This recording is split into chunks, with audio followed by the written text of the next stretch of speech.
Welcome to History at the OK Corral.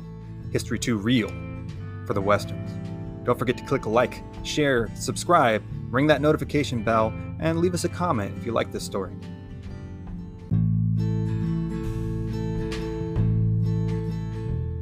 The sources for tonight's episode are The Last Stand by Nathaniel Philbrick, as well as The Early Life of the Renowned Leader of the Lakotas by Mark Lee Gardner. These are resources we will repeatedly return to, and we can't recommend them enough for a more thorough understanding of tonight's topics. Links are in the description below, and now, on to tonight's episode. 1831, somewhere in the Great Plains of the Dakotas, a band of Hunkpapa Lakotas celebrate the arrival of a newborn boy.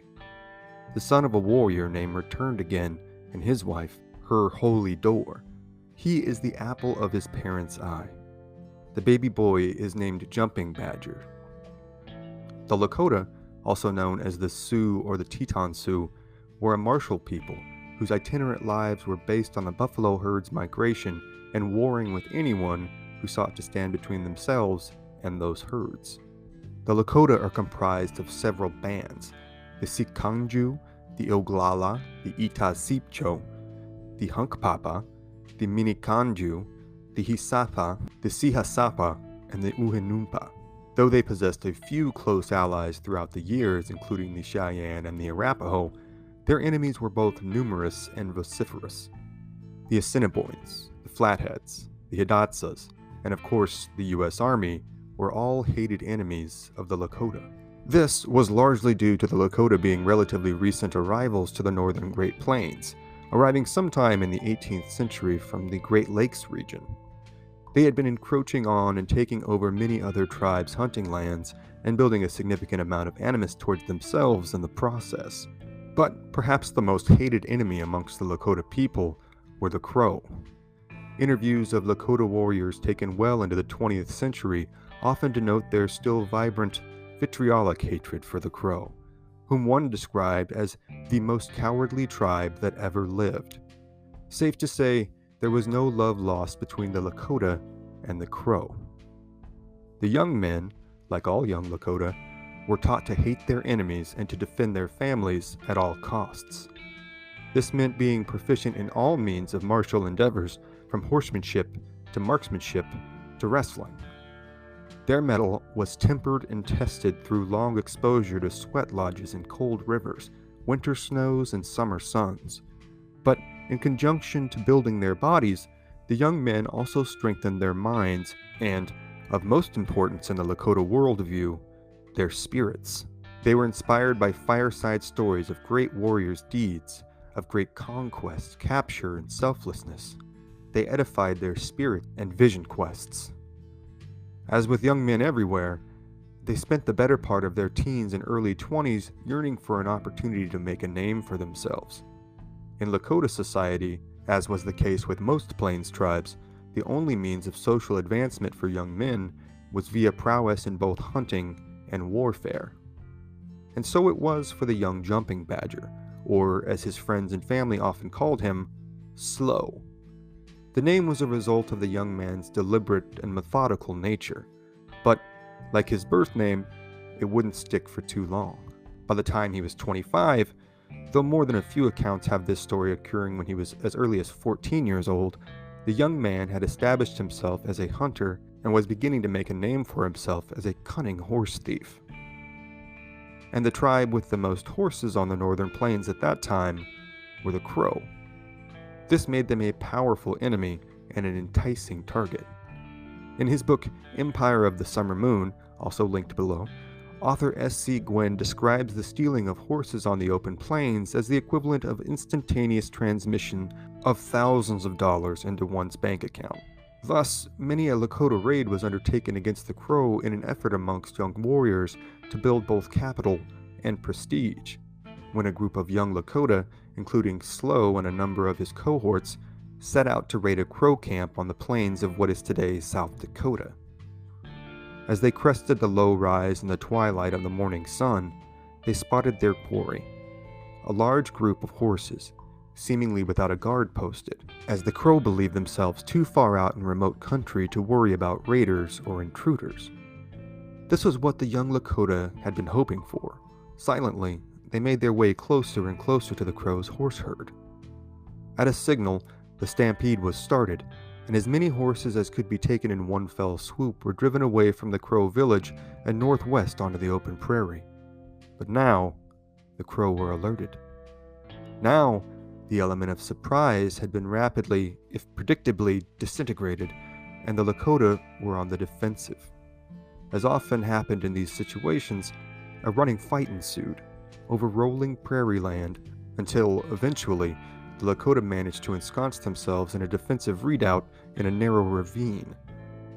The Crow pinned them down, intent on making these Lakota interlopers pay a mortal toll for their intrusion and intentions. At first, they rained down bullets and arrows upon the position, but finding the Lakota had procured themselves sufficient cover, they quickly found themselves mired in a stalemate. The two parties quickly found themselves mired in a stalemate. From their defensive positions, hunkered down behind rocks and logs deep in the ravine, the young, anxious Lakota warriors debated their next course of action. Escape was impossible, but so was an outright victory. And even if they could flee, what was the point in going home at all if it was without any of the horses they had stolen and with no enemy scalps to show?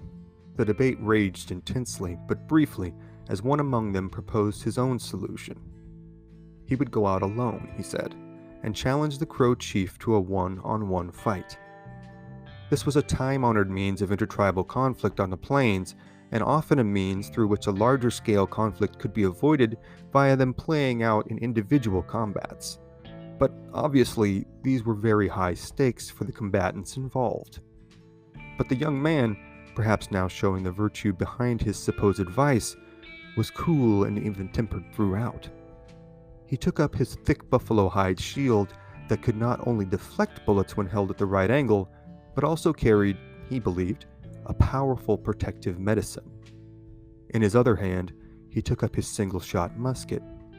These were smooth-bored weapons, and though outdated, still highly prized amongst the tribes for the physical effects they could wreak and the psychological trauma that they could inflict. The young warrior strode confidently out from his defensive position, seemingly unfazed by the prospect of enemy fire. He called out in a loud, clear, and confident tone that he was challenging the Crow chief to a one-on-one fight, to the death, right here, right now. The Crow chief then strode out from amongst his men, also with a thick buffalo hide shield and a musket. He called out to the young, haughty horse thief that not only would he not be going home with any Crow horses today, he would not be going home at all. Now, the Crow chief said, he was going to kill him. Both men started in a militant trot towards one another, their comrades and charges waiting pensively behind them. As he ran, the Lakota, who was known to have a fine, clear, high-pitched singing voice, sang his death song. "My trials are many, but my life is short."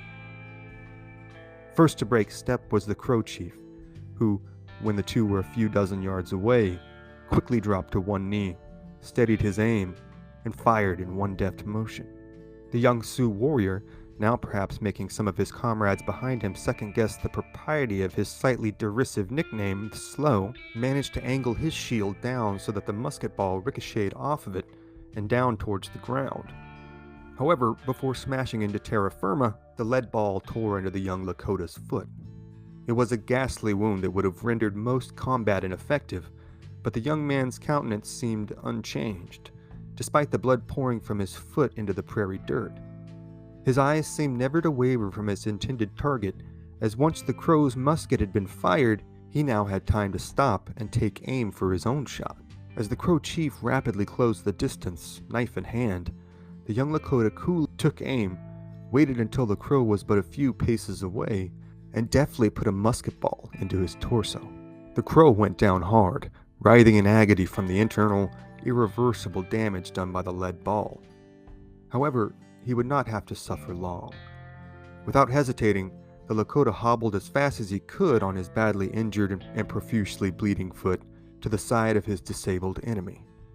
Here, he quickly unsheathed his hunting knife and plunged it directly into the still beating heart of the Crow chief.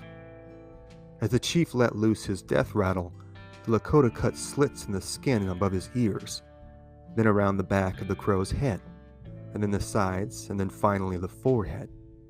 And after a few vigorous, violent tugs, he managed to wrest the bloody scalp from its previous owner and thus cement his reputation as a new warrior amongst his people. The Lakota present all made their way, crow horses in tow, back to their home camp, where the young Slow was greeted as a conquering hero and fearless new warrior. The curious nature and fastidious disposition that had often seemed so perplexing to his people had now blossomed into not only a formidable fighter, but a trustworthy leader, and eventually as a kind of holy man, whose visions and premonitions would hold great sway amongst his people. In his life, he would go on to meet presidents and royalty, tour Europe, stay in some of New York's finest hotels, lead some of the bloodiest battles the Northern Plains would ever see, and ultimately die a martyr's death on a lonely, frozen prairie.